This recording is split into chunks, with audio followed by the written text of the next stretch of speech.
What's up, Super Express here, and today I have a different sort of video for you guys. As you probably know, another Infinity War trailer came out on Friday. I wanted to do a quick review on it and show some of the LEGO sets that are in it. I'll put a link to the trailer in the description, so if you haven't seen it, go check it out. Anyway, let's get right into this.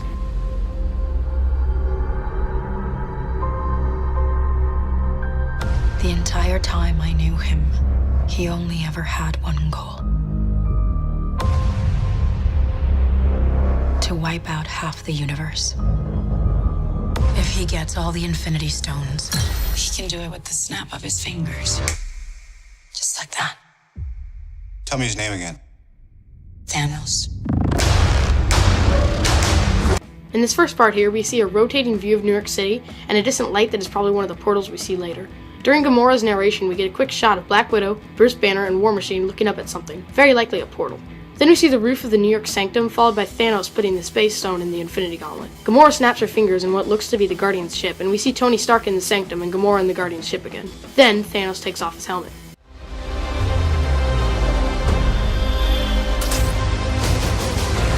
We got one advantage.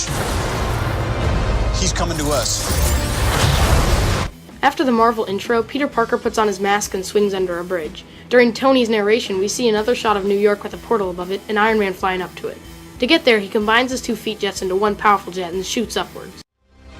We have what Thanos wants, so that's what we'll use. While Tony narrates again, Doctor Strange opens the Eye of Agamotto to reveal the Time Stone in the Sanctum, and Scarlet Witch looks over at Vision in what appears to be Wakanda.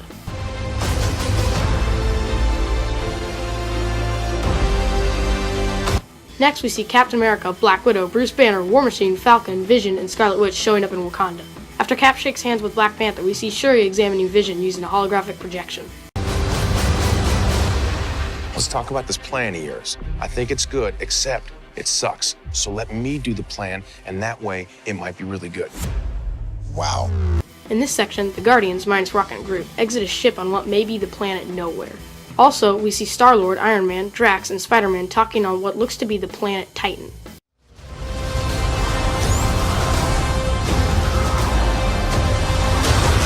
Next, we see Falcon, the Hulkbuster, probably with Bruce Banner inside, and a bunch of Wakandan transports fly towards a bunch of those Outrider dropships. We see some of the heroes in the transports, and then Falcon and War Machine fly past the Hulkbuster. The end is near. Then we see Thor, Rocket, and Teenage Groot somewhere, possibly forging Thor's new weapon, Stormbreaker. When I'm done,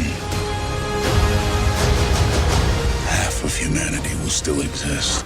In this section, we see a portal crashing through something on what I think is the planet Titan. Then Thanos leading a young Gamora on what looks to be her home planet, where he took her from. We can also see some more of her kind being guarded by Chitauri while he leads her away. Next, we get a shot of Thanos crushing Thor's head with his hand, and then the Black Order with the captured Loki. We can see Proxima Midnight, Ebony Maw, Corvus Glaive, and Cull Obsidian. Then, Thanos crushes the Tesseract to get the Space Stone out of it. These scenes appear to take place on the Asgardians' getaway ship from the end of Thor Ragnarok, as you can see a ton of dead Asgardians laying around. Then we see Bucky, Cap, and Black Panther preparing to fight the Outriders with the Wakandans on a Wakandan plane. A ton of Outriders are smashing up against the force field trying to get in. Bounce. As all things should be. Next, we see Doctor Strange helping Star-Lord get around on Titan. Star-Lord shoots at something, and then we see a quick shot of Scarlet Witch. Then we see Ebony Maw poking Doctor Strange with some sharp spikes. This is probably how Thanos will get the Time Stone from him. In the next section, we see some more of the battle in Wakanda. Falcon shooting some Outriders, and the Hulkbuster being taken down by some of them. This is where Bruce Banner will probably turn into the Hulk and fight, as we have seen him in at least one of the trailers. I hope they remember you.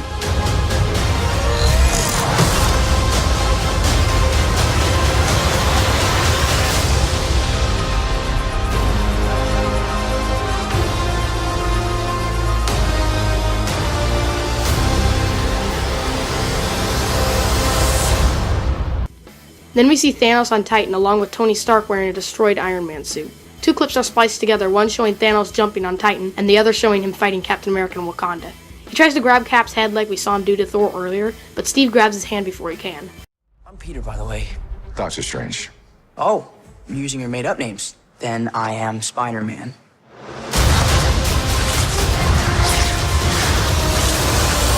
Lastly, we see Peter Parker meeting Doctor Strange, followed by Spider-Man swinging around on Titan. Man, that was a great trailer, wasn't it? Anyway, let's talk about the Infinity War sets, like which ones we see in here. I'll go through each set one by one by set number. For the Outrider dropship attack, we see a ton of Outriders in both Captain America and Black Widow. The dropships themselves are shown in several places in the trailer and look a lot bigger than they are in LEGO. For Thor's weapon quest, we see Thor a bunch, and then one shot of Rocket and Teenage Groot. The pod is not in the trailer, but the room where Thor forges his hammer is, and it doesn't really look like there's a physical forge, but who knows. For Corvus Glaive Thresher attack, we see all the characters, Corvus Glaive, an Outrider, Vision, Black Panther, and Shuri.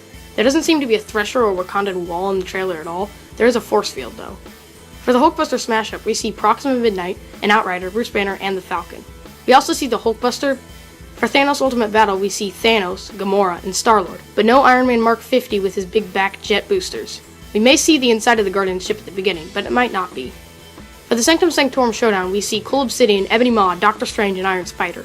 You don't see Iron Spider with his back attachments, but you do see him. The LEGO Iron Man with the huge feet jets appears to be this one at a glance, but they use this technique in a DC set as well, and it has 2 jets instead of 1 anyway, so I don't know if they are related. The Sanctum Sanctorum's roof is seen, as is its interior in multiple places throughout the trailer. And that's it. Give this video a like, subscribe, and turn on your notifications.